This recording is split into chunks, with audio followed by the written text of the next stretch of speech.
Alright, real talk guys. Today's video is not about me attacking someone, and I don't want you attacking them either. That's just mean. Mean. And today's video is on none other than Eryizo's top 10 worst Pokemon, aka his least favorite. And since you know Eryizo and his, track record, you should know just how bad it is. And if you don't, he's not very good. So let's just jump in, shall we?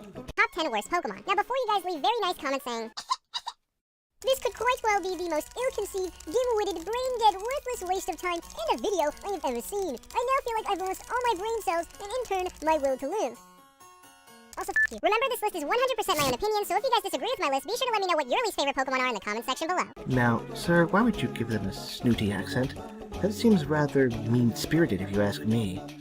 Also, just because it's your opinion doesn't mean we have to respect it. We can call out bullshit when we see it. Or smell it. Although I'd rather not smell bullshit. One of the most famous, or I guess in this case, infamous Pokemon to come out of Generation 2 has to be Miltank. I mean, come on, who wouldn't put this Pokemon on their list? Whitney's Miltank is the main reason why I don't like to play through Gen 2 as much. The constant roll out, and then once its health is low, it just milk drinks, and freaking hates Pokemon. And don't even get me started on the track. And I think the constant whiteouts to the Pokemon Center, plus wasting all of my money on potions for this stupid thing, really solidifies itself as one of my most hated Pokemon of all time. Seriously, Miltank. There is in fact an easy way to deal with Whitney. Catch a Rock-type Pokemon where Route 45 and 29 intersect. Geodude's right there, and since, Whitney's Miltank is a normal type, it's not effective against a Rock-type. Unless they use Rollout. Anyway, you can also find a Rock-type with a little boy who will trade you his Onix for your Bellsprout, and that Onix will know Rock Slide, a very good damaging type move for Rock types. And if you don't want to use a Rock type, catch a Ghastly in Sprout Tower. It knows Hypnosis, and is not affected by normal type moves, so Stomp is out of there. This Pokemon makes the list not because of a past experience I had with it, but rather just how freaking useless it is. Seriously, why does Cast Form exist? It's one of the dumbest Pokemon I've ever seen. Of all time. This Pokemon's gimmick is supposed to be that it changes forms due to weather effects, which may sound cool, but in all honesty, it's really dumb. First of all, in order to get the different forms, you're gonna need moves like Sunny Day, Rain Dance, and Hail. And if you want to be able to change into any form, that's 3 move slots already covered. Good luck using this Pokemon in competitive battle. Not every Pokemon is going to be, perfect for competitive play. Sometimes it's just to fill up your Pokedex. Other time it's just a gimmick Pokemon, like Cast Form. And as for that third slot, just use Weather Ball. It powers up when Cast Form transforms into a different form, so it's actually not that bad of an idea. And can we please talk about Cast Form's design? What is this? Like seriously, I don't know whether or not I should be laughing or worrying that this video might get taken down for inappropriate content. Like seriously, YouTube, fix your freaking policy, it's dumb. I mean, I guess if it was a man, it could be like a Peter Griffin butt chin thing, but what if it was a girl? Oh god, never mind, should have asked! You're not the first person to come up with this joke. Please be original. Also, it's based on a cloud. Can we please get over that? This is another case of why the hell does this dumb thing exist? In case you guys didn't know, I've always had a hatred for Sunflora purely because of one reason. Freaking Sunkern. Just look at those stats. Are you serious, Game Freak? Base 30 all around? I feel like Game Freak was just like, hey, Junichi, wanna know what would be awesome? Make it a Pokemon. This is like it's absolute garbage. Like it has no use in an actual battle. Like that would be awesome, you should do that. And then 9 months later, this abomination was born. And another thing, it gets Early Bird as an ability? Really? I get that it's an expression and all, but could you name it something other than Early Bird? I mean, it is weak to birds after all. All I can say is, if you ever think about catching Sunkern, just don't. Just trust me on this one, you'll thank me later. While I do agree that Sunkern and Sunflora are not the greatest, your reasons for disliking it is actually kind of stupid, really. Its hidden ability and its name. If it were me making this list, I'd talk about how you can only catch it during the day in the national park. In order to get the Sunstone, you have to go and do the bug catching contest. At least more than once, because you're not guaranteed to win the first time. You have to be in first prize to get the Sunstone. And even then, this is not the only Pokemon that needs the Sunstone to evolve.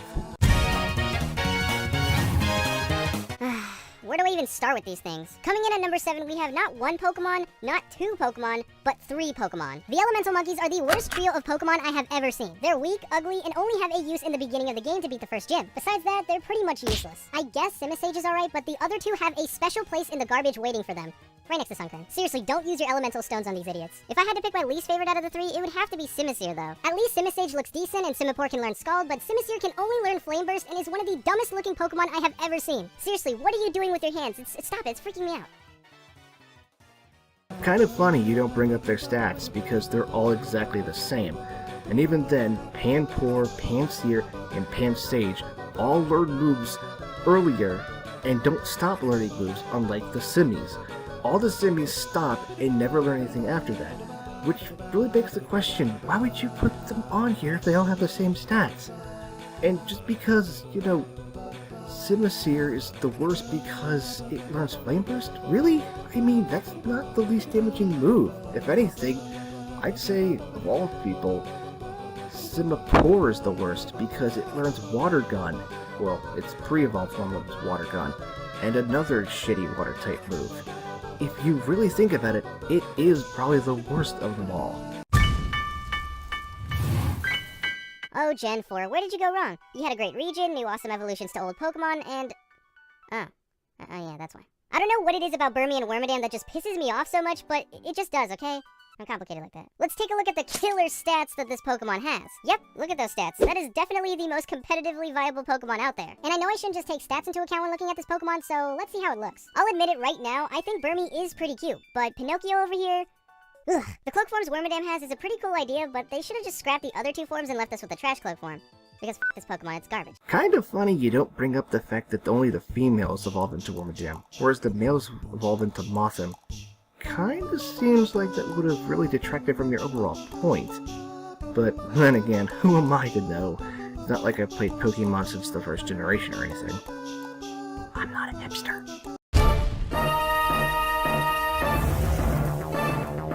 Okay, I must ask you to learn how to audio balance, because throughout this video, any time we got to the numbers and the music has been very, very loud. Oh god, you guys are gonna hate me for this. I freaking hate Salamence, alright? Sue me. To me, it just seems like another dragon plastered onto your Ruby and Sapphire copies with no real thought or creativity put into the design. And I'm not trying to say that it's a bad thing to do that, but when you already have a Pokemon like Dragonite which serves the same purpose design-wise, it kind of gets a little repetitive here. What in the hell are you talking about? Dragonite is far more cuddly looking. Salamence is ferocious.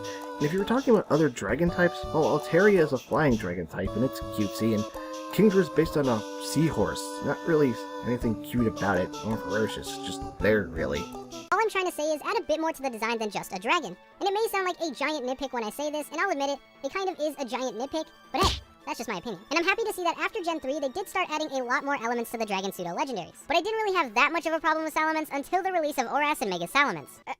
Are you kidding me, Game Freak? Call me salty or whatnot, but Salamence does not need or deserve a Mega Evolution. There are plenty of other Pokemon that need a Mega Evolution over Salamence. Mightyena, Zangoose, Seviper, Cacturne, Swellow, and especially Flygon. Look, Ken, I know you said you had Artist Block, but you approve this? A Flying Croissant is totally okay. Ugh, I'm so done. You do know the reason why Mega Salamence has those wings, right? It's because it uses them for attacking, and even then, the lore behind Vagon is that it wants to learn how to fly and continue flying throughout its whole life. So it would make perfect sense for it to constantly be flying because that's its dream. I understand that design-wise it's not perfect, I kind of agree with that in a sense, but I actually personally think it's really cool that this is something that tried to connect the lore with the Pokemon. Just saying. Ah, yes, you thought I would forget about the bird incarnation of a toilet? Well, think again. Of all the flying-type Pokemon to be in the games, this one just annoys the crap out of me. And it's not just its terrible stats, its toilet-like appearance, or even the fact that when it evolves from Wingull, it literally loses 20 points in its base speed. Alright then, let's just check this for a minute. Oh, look at that. Wingull stats are absolute shit. Pelipper is actually slightly better. Slightly. I mean, the speed's low, and, well, the attack isn't all that great. But still, it's better suited for battle than Wingull ever was. No. This one is personal. Yeah. As a big supporter of Gen 3, I played a lot of Pokemon Emerald, Ruby, and Sapphire. And what is the most common Pokemon a trainer has in that region?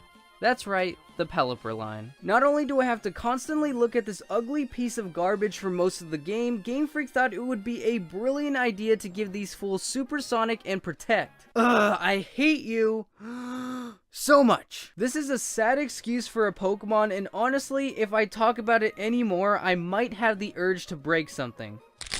God damn it! Okay, I must ask you to refrain from making the fucking toilet thing again. It's really annoying. You said it once, that's fine. You made a reference to it again, that's also fine, but the entire section is filled with it. Also, just because it's in the game doesn't mean it's awful. You know, multiple times. And you must be a major fan of Alola then, because oh my god, the Pelippers and Wingulls.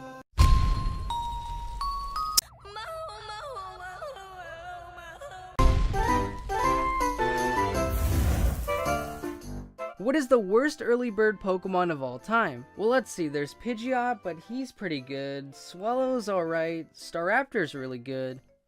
Oh yeah, this thing. Unpheasant by a country mile is the worst early bird Pokemon ever, and definitely the most forgettable. Watch my videos, please. I need the ad revenue.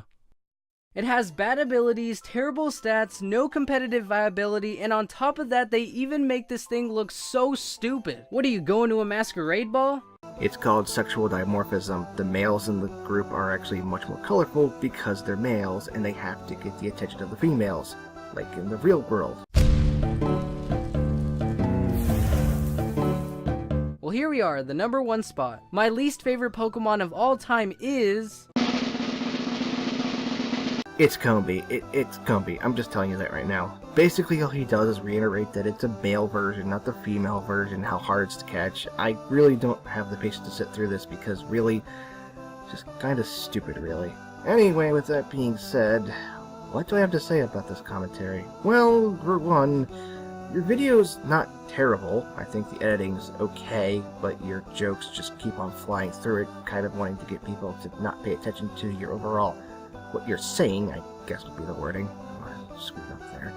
But the other thing that is a big issue is that you seem to really want people to agree with you, and so you don't include all of the points that you should. Stats-wise, it's okay to say, oh, the stats are bad, but when you don't use it for other Pokemon, it seems really jarring at times. Anyway, that's my commentary. Hope you guys like... Wait a minute. How in the hell did I turn into Gata Igarashi?